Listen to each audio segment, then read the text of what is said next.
This queue of people were all waiting to see the archaeological dig which was hoping to find the remains of King Richard III, the last of the Plantagenet kings of England, under a car park in central Leicester.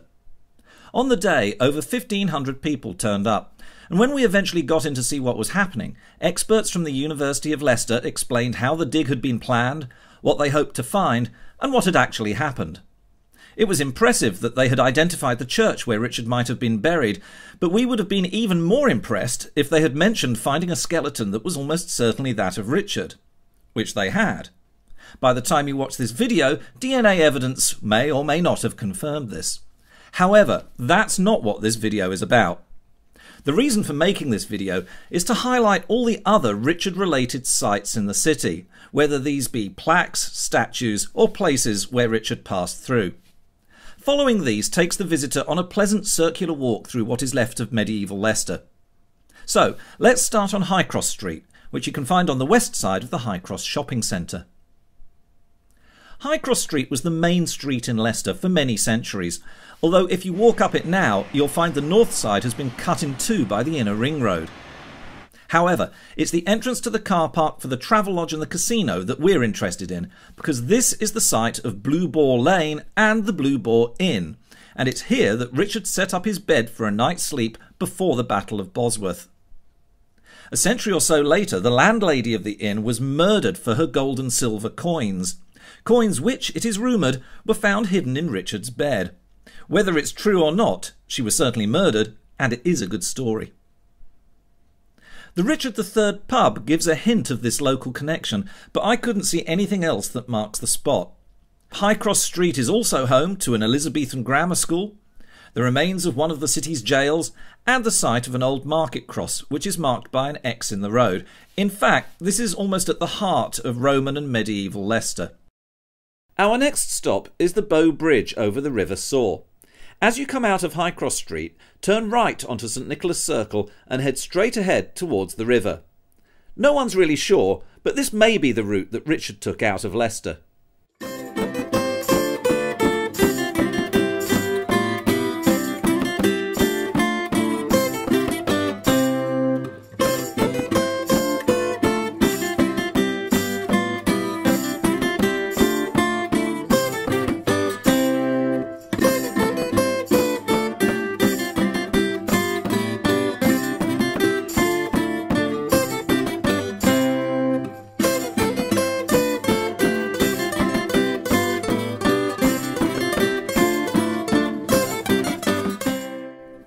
There were originally two bridges crossing the river here, and the bridge that Richard crossed lasted until the 1860s when it was demolished. As you can see in this photo, the very first Richard III plaque, the first of many, was put up by the bridge, and now 150 years later it's still here, but with another plaque from the Richard III Society saying the first one was wrong. Richard's body wasn't thrown into the river, although this was a commonly held belief for some time.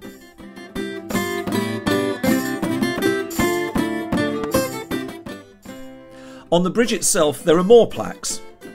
This one tells the famous story of Richard striking his spur on the bridge and a woman telling him he would also strike his head on the same place, which did happen on the return journey when his dead body was being carried by a horse.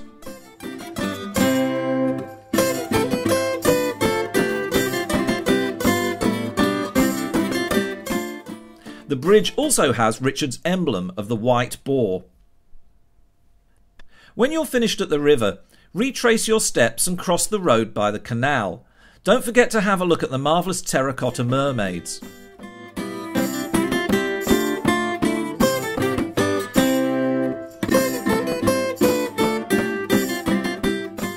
The bridge pillars have faces from the Canterbury Tales, and they lead you to Castle Gardens, where you'll find a modern statue of Richard.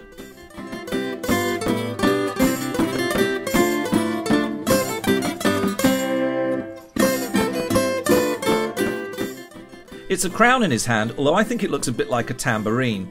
There are more plaques around the base of the statue.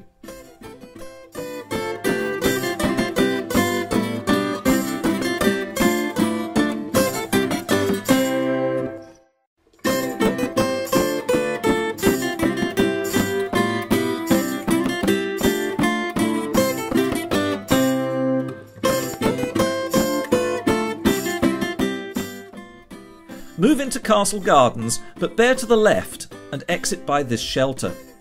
Once outside the gardens, keep to the right, and if you don't see St Mary de Castro Church, you've taken a wrong turn. Go back.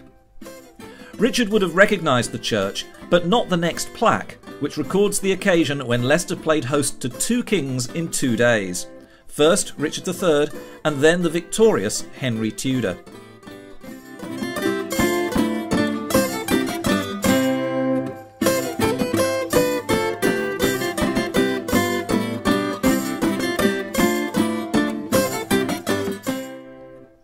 Head through the gateway into the castle yard. You'll see the Great Hall of Leicester Castle.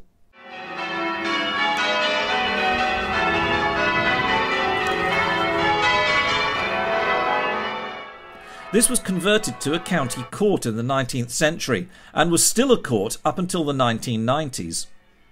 At the time I made this video, this wasn't open to the public very often, but I managed to have a quick look inside what is often said to be one of the finest Norman halls in England, with a particularly good timber roof. It still has the court inside, and also the cellars, which were turned into police cells.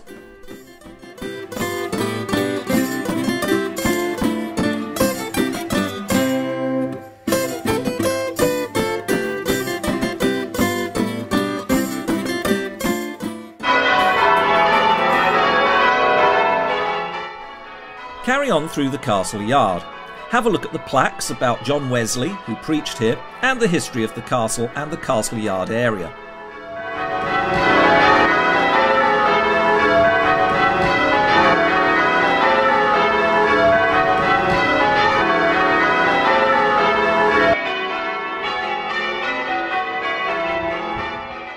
Move towards the turret gateway. Here, the dreadful Black Annis was reputed to carry away naughty little children to her cave outside Leicester. Go through the turret gateway into the Newark. Look back for a good view of the gateway and church.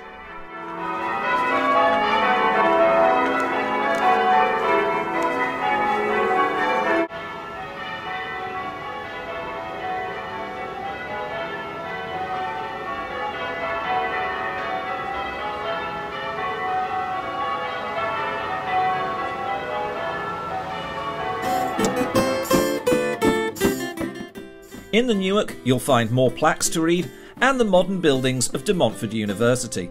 If you have time, you should visit the wonderful Newark Museum, which is situated in 2 16th century houses. And nearby, the medieval magazine was once a gateway into the city.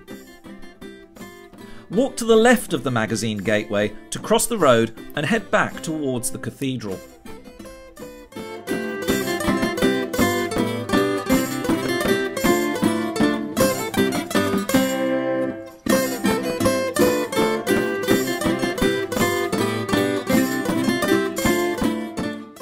Once you reach Peacock Lane, head straight up Applegate, the pedestrian walkway, and have a look at the house on the left.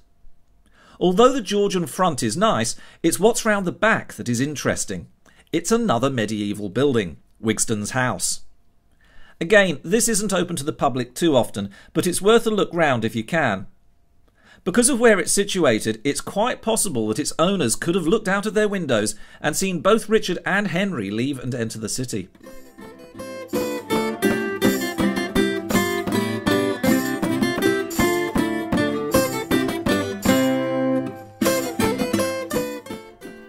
Leave Wigston's house and go along Guildhall Lane, which is opposite. The Guildhall dates from the 14th century, so would also have been here in Richard's time.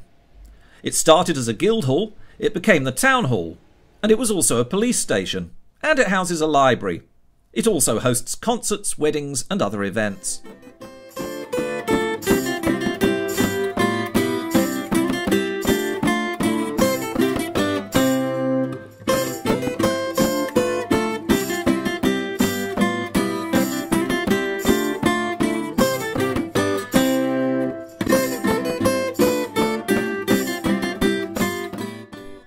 Immediately opposite the Guildhall is the cathedral. As you approach the altar, you will see another modern Richard III plaque in the floor.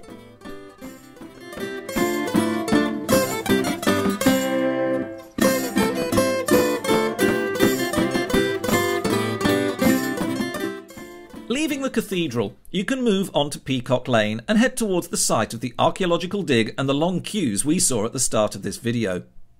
The final plaque of the trail is on the side of a former bank and is another one created by the Richard III Society.